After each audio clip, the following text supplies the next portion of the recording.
Hello everyone, thanks for stopping by. Model Car Guy Rich here. Today I've got an unbagging previously built kit by me. This is the Corvette.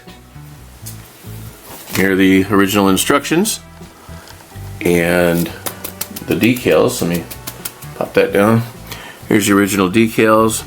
Got a 427 Stinger hood, so that's 67 Corvette. I don't know what year this one came out. Let me see if I got it written on the bag. Nope, just says 67 Vet. Remember, if you've seen the previous videos, these kits were all in a bag, all in bags from back in the 80s when I packaged them all up before I moved out of my parents' house, basically. And here, well, this, oh good, this didn't break. It just came out of the little hole there. This was a cool kit. I don't know where the hood is at the moment. I'm sure it'll find. I'll find it somewhere. This one here is red, green, and blue. Well, there's a heck of a combination. Got a red exterior with the blue that is the same blue, I think, that the Chevy van, the 1977 Chevy van that was in a previous video. That's that same color blue that I used on the interior. Yep, there it is. Gotta love it. No steering wheel. I couldn't even tell you where that's at. And here is looks like black wash for the bottom. Yep, I was a youngin', that's for sure, when I built this one. But 67 Vet was always one of my very favorites. Yep.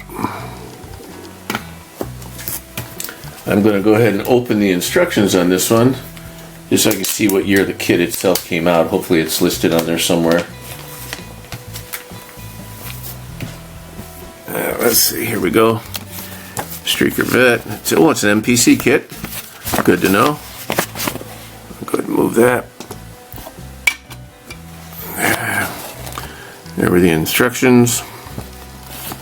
Left and right, parts runners, blah blah blah. Not a whole lot of information about the kit itself. More about building it and how you should take care of it. Dual carb options, blah blah blah. Yep, there you go. It came with a steering wheel, according to this, and some seat belts. Those are cool. Optional grill, I guess. Don't know what was optional there. You could have the grill with or without the bumpers, it looks like. Okay. The windshield is in it, that's good. Exhaust pipes. Yeah, I'm sorry folks, there's no date on there at all, which really bums me out. In fact, oh, excuse me, I got the hiccups. I don't even see like address for the company that made it, MPC. It just says MPC, you know. And according to one of them other videos, they were in Mount Clemens, Michigan somewhere. But I don't know the year that this one came out. And if I remember correctly, the box art was blue, and the Corvette model on the cover was like a maroon, Marlboro maroon, which was a real popular color for that year. I think that's what it was. But again, it's been so long that I don't remember. If I can get a picture of it, I'll post it at the end of the video here. Of the box art. So alrighty folks, there's another one. And hope you had a good time. I hope you enjoyed the video. Please remember to like, share, comment, subscribe, and I'll see you on the next one. Model Car Guy Rich out. Thanks for watching everybody. Keep on modeling.